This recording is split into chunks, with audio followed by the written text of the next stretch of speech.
Avoir une vision est une des clés de l'épanouissement personnel et de l'impact à grande échelle. Dans ce podcast, nous parlons de vision dans le but de chaque jour vivre en alignement avec les nôtres. Je suis Rachel Rickson et ma vision est d'être actrice de développement sur le continent africain au niveau de l'autonomisation de la femme, de l'entrepreneuriat et du digital. Abonne-toi à ce podcast pour écouter les épisodes hebdomadaires. Je te souhaite une très bonne écoute. Hello les visionnaires, j'espère que vous allez bien. Si ça ne va pas, recevez ma joie, je vous en ai vraiment plein de joie. Bienvenue dans ce nouvel épisode de podcast.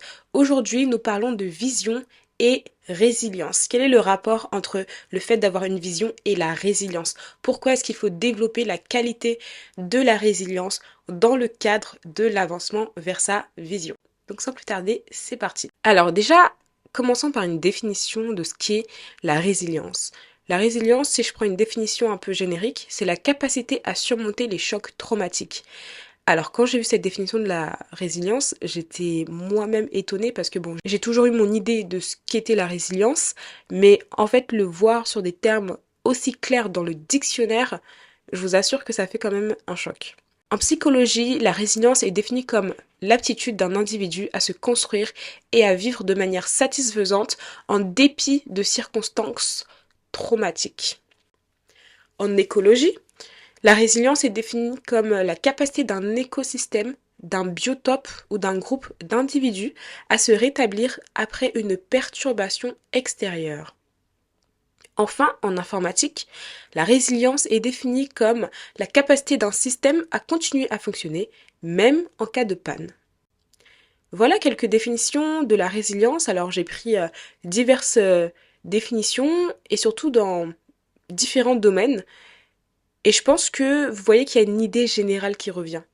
On a cette idée de choc, de perturbation extérieure et on a cette idée de continuer malgré tout, d'avancer malgré tout, en dépit de, on continue. Et c'est vraiment ça également mon idée de la résilience et c'est vraiment une qualité que selon moi, il faut développer quand on a une vision, quand on veut vraiment développer sa vision, quand on veut atteindre ses objectifs. Parce que sans résilience, en fait, au moindre choc, à la moindre perturbation extérieure, tu vas te décourager en fait. Et c'est pas ça qu'on veut du tout. Sur le chemin de sa vision, tout n'est pas facile en fait. Tout n'est pas facile et je dirais même que souvent ce sont les épreuves qui sont un peu ces chocs traumatiques, ces perturbations extérieures qui viennent un peu nous titiller, nous sortir de notre zone de confort, comme les gens aiment dire. Et ça fait partie de la vie, en fait. Ça fait partie de la vie, ça fait partie de notre chemin vers notre vision. Et je dirais même que sans ça, sans ces épreuves difficiles, sans ces perturbations extérieures, sans ces chocs parfois traumatiques, tu peux pas vraiment avancer totalement dans ta vision. En tout cas, tu vas avancer dans ta vision, mais tu ne seras pas une personne résiliente. Ça veut dire que le jour où quelqu'un vient et s'oppose à ta vision, ou va te dire que oh mais toi ta vision vraiment ça va pas du tout, ou ça n'a pas de sens, ou ça va rien apporter, etc. Tu vas te décourager, tu vas te dire ah ouais c'est vrai que ma vision elle est pas ouf. Alors qu'en fait, il n'y a aucune personne extérieure qui est capable de venir te dire à toi que ouais, ta vision elle est pas ouf. Non, c'est ta vision. C'est ta manière de voir le monde. C'est ta manière d'apporter une solution au monde. C'est ta manière d'avoir un impact sur la société. Il n'y a personne qui est qualifié pour venir te dire que ta vision n'est pas valable en fait. À chacun sa vocation, à chacun sa vision, à chacun son couloir, à chacun sa trajectoire. Et quand tu n'as pas de résilience, quand tu n'as pas développé cette qualité-là, eh bien, tu n'as pas forcément toute la niaque et toute la force de rejeter toute personne qui peut venir perturber ou alors porter atteinte à ta vision. Et donc forcément, il est essentiel de passer par ces moments difficiles parfois pour justement nous-mêmes être façonnés, être transformés, nous développer afin de devenir la personne qu'il faut pour incarner notre vision, pour porter notre vision. En fait, les différentes épreuves que nous avons à traverser tout au long d'une vie, qui font que nous développons la résilience, elles ne viennent pas directement faire en sorte qu'on va développer notre vision. En fait, elles viennent plus nous développer, nous, ces épreuves-là. Elles viennent plus nous développer, nous, en tant que personne, parce que pour porter une vision, pour faire en sorte que celle-ci puisse se concrétiser, c'est pas juste oh, il me faut telles opportunités, oh, il faut que je rencontre telle personne, oh, il faut que j'ai telle compétence. Non. C'est d'abord toi, la personne, toi, le porteur de vision. Quel est ton caractère, en fait? Quelles sont les qualités que tu as? Quel est ton niveau de résilience? Quel est ton niveau de leadership? Plein de choses comme ça, en fait. Plein de choses comme ça. Et ça, je suis désolée, hein. Mais pour moi, il n'y a que les épreuves de la vie qui peuvent vraiment façonner ton caractère. Vraiment façonner la résilience. Parce que bon, il y a des soft skills, entre guillemets, que tu peux développer comme ça sur le côté et tout. Mais il y a des trucs, en fait, il faut que la vie te chicote. Il faut que la vie te montre que, c'est pas toi qui décides. Il faut que la vie puisse vraiment faire ressortir le meilleur de toi. Parce que à la fin de ces épreuves, c'est toujours une nouvelle toi qui en sort. C'est une nouvelle version de toi qui sort en fait. C'est au fur et à mesure de toutes les choses que tu as à traverser, peu importe leur nature, que finalement tu es transformé ou tu passes à différentes phases de ta vie, que tu développes certaines qualités, etc. Donc il ne faut pas toujours voir les épreuves difficiles ou alors les tracas du quotidien comme des choses insurmontables qui sont là pour nous casser. Non, elles sont là pour nous façonner en fait. Et moi personnellement, ça fait des années que j'en ai pris conscience et que à chaque fois qu'il m'arrive quelque chose de difficile, j'ai une capacité à rebondir d'une manière. Tu sens que I've been somewhere. À un moment, il y avait une trend TikTok qui disait que oui, même si nos projets tombent à l'eau, on va nager. C'est ça en fait. Même si nos projets tombent à l'eau, on va nager. On va nager. Et puis quand je vais nager là, il y a un bateau qui va me trouver. Dans le bateau là, je vais monter. Et puis on va accélérer la vitesse pour arriver à la destination à laquelle on veut arriver. Voilà. Nos projets tombent à l'eau, on va nager, on va aller pêcher les projets en question. On va remonter dans le bateau.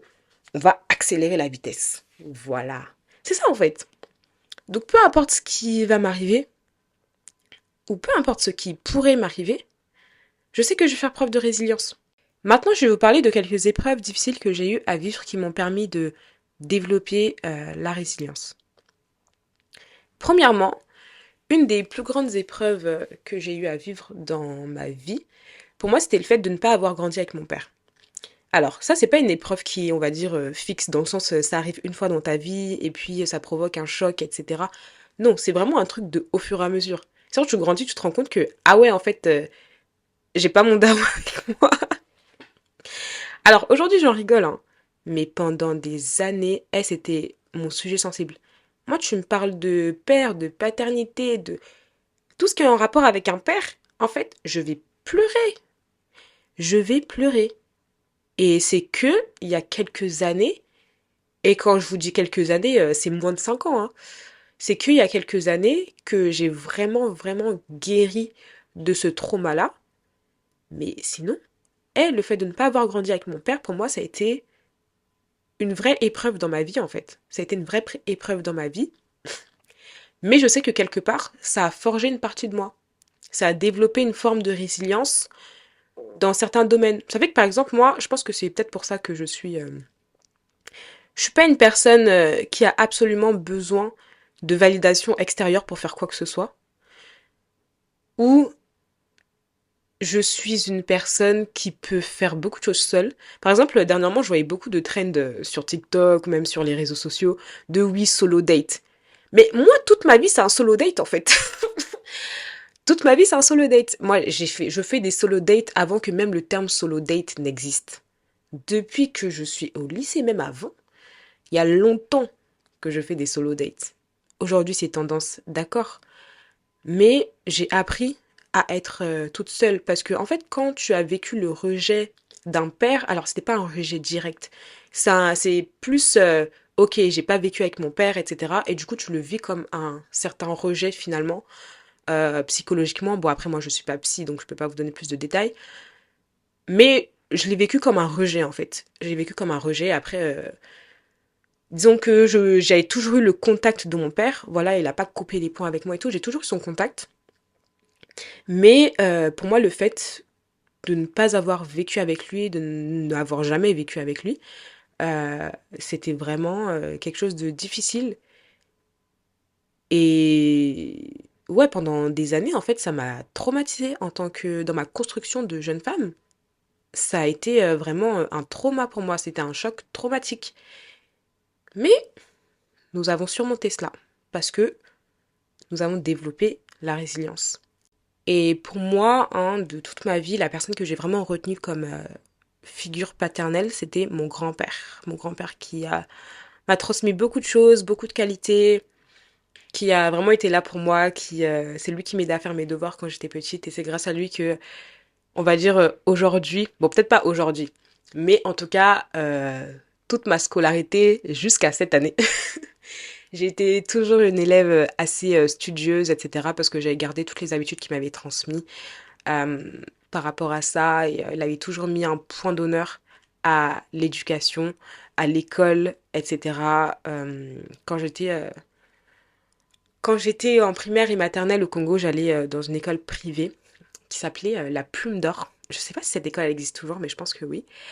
Donc voilà, à Brazzaville. Et j'étais toujours dans les premières de la classe. Je me souviens que carrément une fois, j'étais arrivée quatrième de la classe et mon grand-père avait convoqué mon prof, mon maître, pour lui demander de justifier le fait que j'étais quatrième de la classe et pas première ou deuxième. Il y avait une élève avec laquelle on se battait toujours la place de la première de la classe. Et ouais, non, je me souviendrai toujours de ce trimestre-là. Genre vraiment, mon grand-père, il avait une moto, une Vespa. Je sais plus si on était parti à pied ou en moto, mais on est parti et tout. Il est parti voir le prof. Il a dit, mais comment ça? Comment ça, ma fille, elle est quatrième? Genre, c'est quoi le truc? Donc bref, il est parti voir le prof et tout pour lui demander de justifier ça. Et je m'en souviendrai toute ma vie. Donc ouais, c'était vraiment mon grand-père qui avait fait office de figure paternelle, qui m'a éduquée finalement avec ma grand-mère aussi, mais j'ai plus de souvenirs avec mon grand-père du coup. Mais malheureusement, quelques années plus tard, survient le décès de mon grand-père. Et oui, mon grand-père qui faisait figure de père pour moi aussi, nous a malheureusement quittés. C'était en 2015, en septembre 2015. Et c'était bah, une épreuve difficile. Forcément, une épreuve difficile. Et je pense que pour moi, c'était vraiment l'une des plus difficiles de ma vie. J'ai vraiment énormément changé à cette période-là, ou en tout cas, c'était le déclencheur de beaucoup de choses. Donc, ouais, survient le décès de mon grand-père et c'est une épreuve difficile, difficile pour toute la famille, hein. Difficile pour toute la famille, voilà. Mais la mort, le décès, sachant que avant ça, il y avait eu aussi le décès de ma grand-mère, donc c'était mes deux grands-parents qui, en l'espace de 3 ans, étaient tous les deux partis. Donc moi, c'est un peu mon enfance, mes souvenirs d'enfance qui sont juste bouleversés. Enfin, c'est un choc aussi, en fait. De là, je pense que j'ai changé de personnalité à jamais. J'ai changé de personnalité à jamais. J'ai l'impression que c'était la fin de mon enfance et que là, je passais vraiment à l'adolescence plus plus parce que je devais avoir 14 ans, quelque chose comme ça. Et franchement, mon grand-père, heureusement, heureusement que Dieu a permis que je puisse aller au Congo en 2014 et que j'ai pu le voir une dernière fois, entre guillemets. Et je sais que j'avais pu lui faire son câlin de revoir. Je me souviendrai toute ma vie, en fait, quand on partait à l'aéroport ou que c'était la veille de notre départ, il m'avait pris dans ses bras. Et en fait, la manière dont il m'avait pris dans ses bras, je savais qu'il me disait au revoir. Je savais qu'il me disait au revoir pour toute la vie, en fait.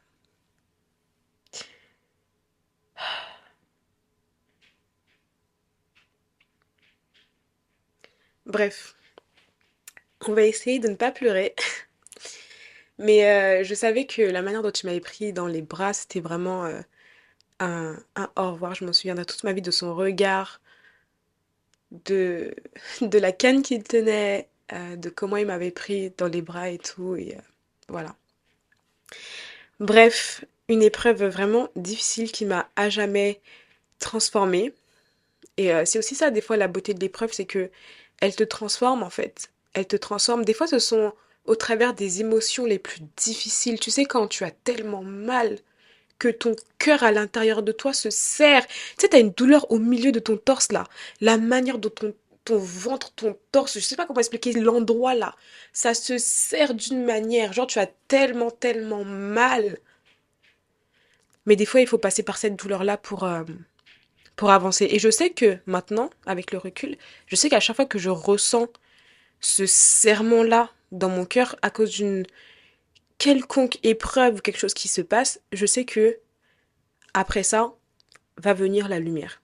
Que après ça va venir un avancement où je sais que je vais être propulsée. Parce que, mais ça, je pense que c'est parce que je sais rebondir. Ou, enfin, je sais pas, moi je le vois toujours comme un signe avant-coureur qu'il va se passer un truc de ouf dans ma vie. Quand je sais que, mon cœur se serre là. Parce que dernièrement là, il y a mon cœur s'est serré d'une manière. Je savais que j'allais avancer d'une manière fulgurante. Donc, ouais, du coup, le décès de mon grand-père.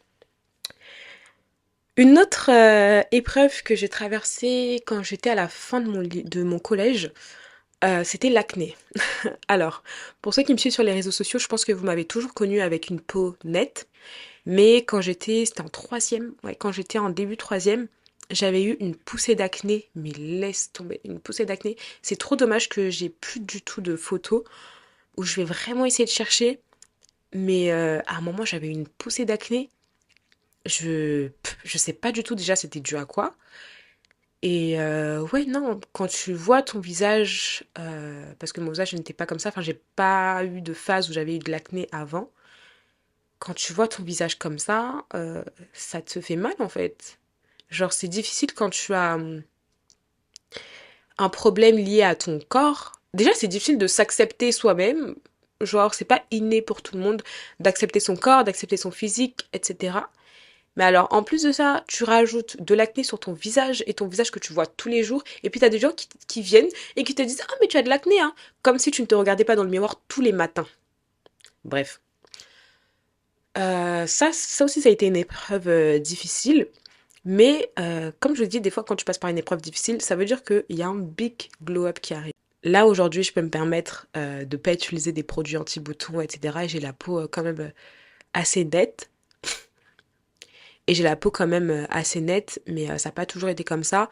Et ça a été une épreuve, en fait, vraiment, à la fin du collège. Mais suite à cette épreuve, devinez qui a eu le meilleur glow-up de toute sa bande. De ma bande de copines, là. De l'époque. Ouais, non, moi, après le collège, j'ai eu mon meilleur glow-up quand je suis passée au lycée. En fait, quand je suis passée au lycée, moi, j'avais décidé de changer ma vie. J'avais décidé de changer ma vie. Donc, bah, quand j'étais en seconde, c'est le moment où j'ai lancé ma chaîne YouTube, j'ai changé de style vestimentaire. Ouais, j'ai plein de trucs en fait. Et surtout, j'avais changé de mindset. J'avais changé d'état d'esprit. Je travaillais vraiment sur moi. Je lisais des livres, je regardais des vidéos, plein de vidéos de dev perso, etc. Et tout ce que je pouvais consommer comme contenu qui allait me faire évoluer dans mon caractère et dans ma manière d'être, je le consommais.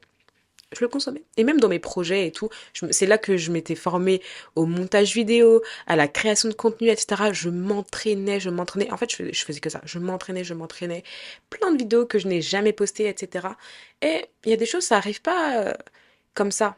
Et des fois, avec les réseaux sociaux, on pense que success is overnight. There's no such thing as overnight success. Le succès, ça arrive pas en un jour.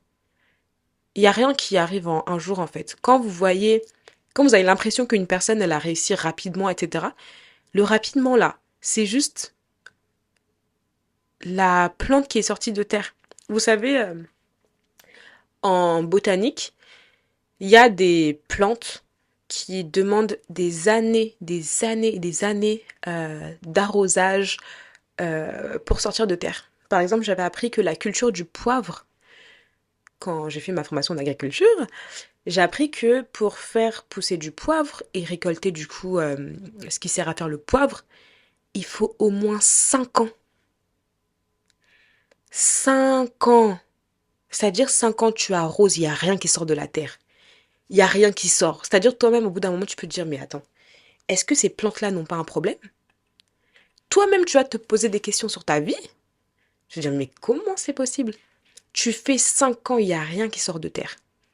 Mais après, au bout des 5 ans, tu as des fruits pour 50 ans. 50 ans sans rien faire. Les fruits sont là, tu récoltes, tu vends, tu as ton argent. Ouais. En plus, le poivre, ça coûte cher. Bref. D'ailleurs, pour ceux qui souhaitent, je forme aux réseaux sociaux et à la création de contenu. Je laisse le lien dans la description du podcast pour les personnes que ça intéresse. Voilà. Ensuite, on va parler d'une épreuve qui date d'il y a à peu près 2 ans, plus de 2 ans. C'est mon alternance. Alors, j'en ai rapidement parlé sur mon compte Instagram. Un des chocs traumatiques les plus importants que j'ai vécu, on va dire, les 3 dernières années. Donc, quand je dis choc traumatique, là, ça veut dire j'étais chez la psy. Ah oui, la psy, elle m'a écouté. La psy, elle m'a écouté. Ouais, mon alternance a vraiment été un épisode traumatique dans ma vie professionnelle et également personnelle. Et ouais, ça a été une expérience professionnelle qui m'a beaucoup, beaucoup forgée. Et c'est suite à cette expérience professionnelle que je me suis plus pleinement lancée dans l'entrepreneuriat. Parce que avant ça, bon, voilà, je faisais de la création de contenu, j'avais mes partenariats, j'avais commencé à entreprendre 2, 3 trucs, j'avais commencé à investir en Afrique, notamment en Côte d'Ivoire à ce moment-là.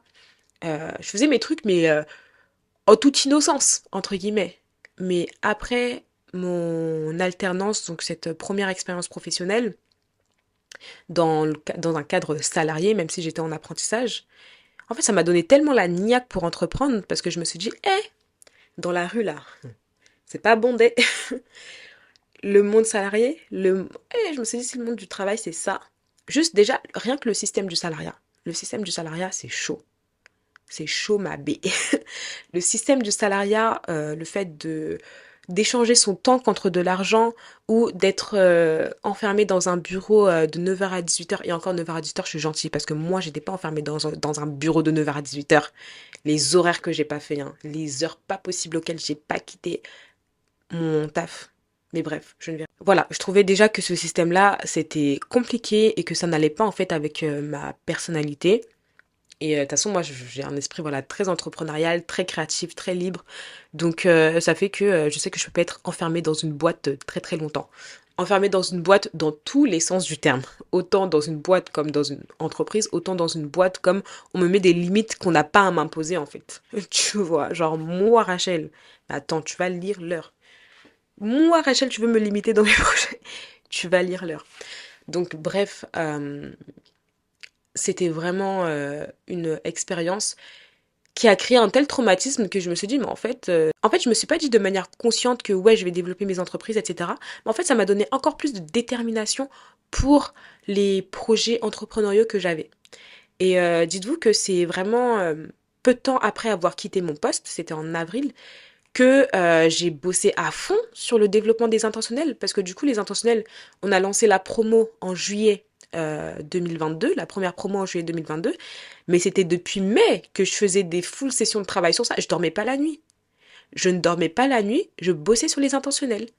J'ai appelé les personnes que j'avais autour de moi qui pouvaient m'aider à la création, la mise en place, etc. Je faisais j'avais fait un big drive et tout, j'ai mis plein de fiches, j'ai mis toutes les idées que j'avais, etc. Je ne dormais pas la nuit.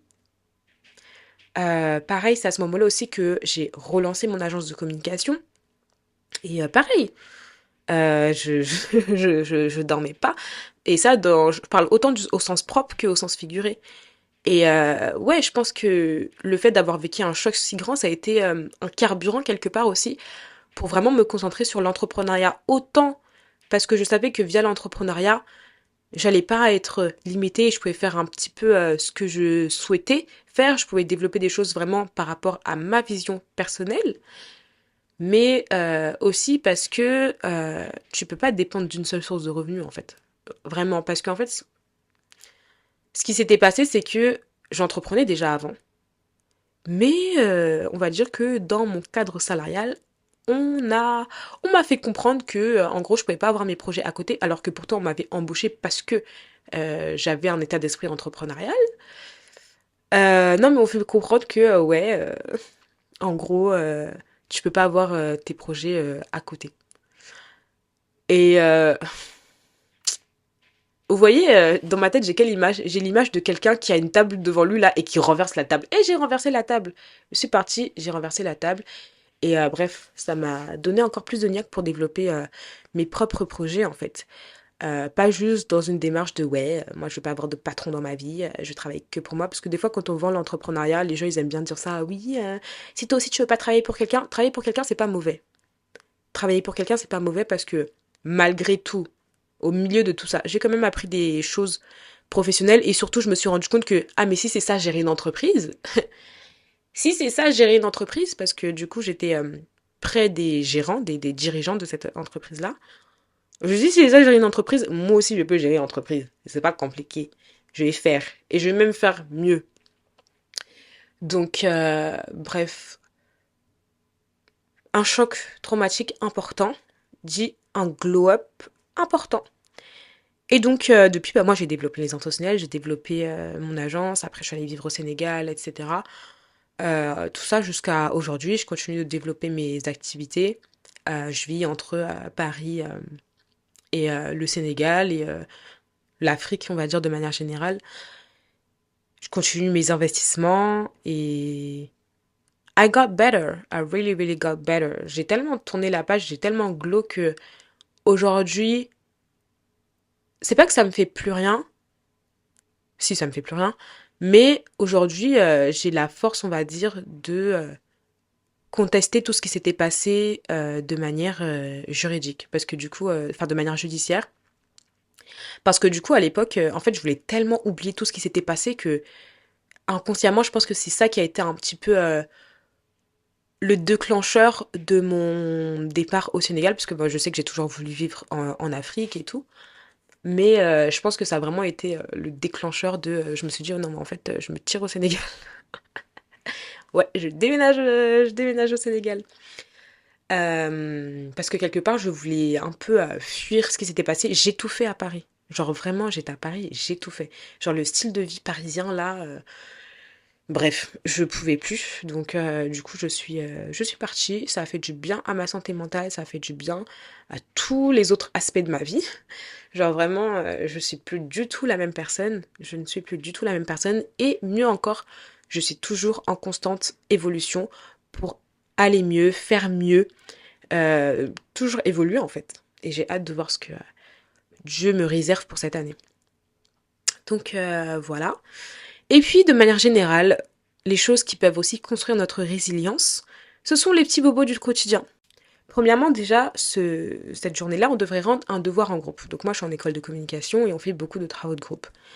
Faut voir comment je suis contente quand il y a des devoirs individuels. Bref. On faisait un devoir de groupe et c'est pas maintenant, je me prends la tête en fait avec une des membres de mon groupe parce que la go, en fait, elle a supprimé 4 slides que moi j'ai faites. C'est-à-dire que moi, Rachel, je m'assieds, je prends de mon temps pour faire mes slides, donc ma partie dans le travail de groupe. Et genre, je vois, il y a 4 slides qui ont disparu de ce que j'ai fait, sans que ça puisse être explicité, on va dire, dans le groupe de travail. Donc du coup, mais attends, explique-moi pourquoi mes 4 slides ont disparu, en fait, dans le groupe. Donc bref, c'était pas une dispute, on va dire, voilà. Et puis heureusement qu'on était en visio, donc on était à distance, donc tout ça s'est passé dans les murs de WhatsApp. Donc, du coup, voilà, heureusement que c'était par écrit. Après, j'ai dit non, je voulais pas. C'était quoi? Heureusement que c'est en anglais, parce que vous voyez, se disputer en anglais, c'est plus joli qu'en français. Bon, après, bon, je sais pas si on peut dire que c'était non plus une dispute, mais en tout cas, voilà, on s'est un petit peu pris la tête, mais bon, au final, c'était réglé, l'oral s'est bien passé, et voilà. Mais voilà, déjà, il y avait ça. Donc, ça, déjà, c'est relou. Déjà, on fait un travail de groupe, ça me saoule. Et puis, en plus de ça, t'es là, tu supprimes mes slides que moi, Rachel Rickson, j'ai pris le temps de faire. Mais est-ce que tu sais qui je suis, en fait? Au moins, explique-moi. Bref, anyways, we move on. d'autres trucs encore qui se sont passés dans la journée, et plein de petits trucs en fait qui font que tu te dis ah ouais non mais cette journée-là, j'ai hâte qu'elle se termine. Et vraiment ça, toute ma journée de jeudi, du début jusqu'à la fin. Mais dans tout ça, il y avait toujours des trucs bien quand même. J'ai pu prendre contact avec un contact business qu'une copine business, Fainara, m'avait partagé. On a pu s'appeler et tout. Et super rencontre business via téléphone. On va bientôt se rencontrer en vrai. Voilà, d'autres trucs qui allaient bien quand même. Et moi, le secret de ma joie, c'est que je donne à leurs problèmes seulement la grandeur que je veux. C'est nous qui amplifions nos problèmes. C'est nous qui donnons à nos problèmes la grandeur que nous voulons qu'elles puissent avoir. Ça veut dire que quand j'ai des choses qui vont pas, même si ce sont des petits trucs du quotidien, je leur donne jamais trop d'importance en fait.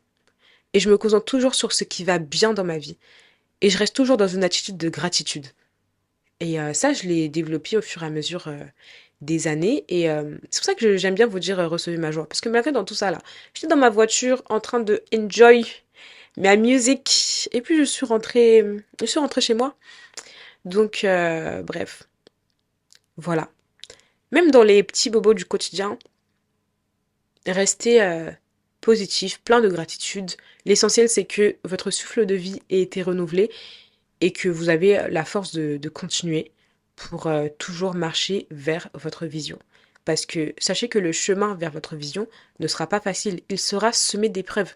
En fait, préparez-vous déjà mentalement à recevoir des épreuves. Après, je ne dis pas de se concentrer sur ça, mais sachez que vous allez devoir faire preuve de résilience. Et pour tester votre résilience, forcément, il va y avoir des situations où vous allez devoir la démontrer, la faire sortir de vous. Et je vois vraiment les épreuves comme le feu par lequel on fait passer un diamant brut ou même l'or pour vraiment voir que, ah ouais, c'est de l'or.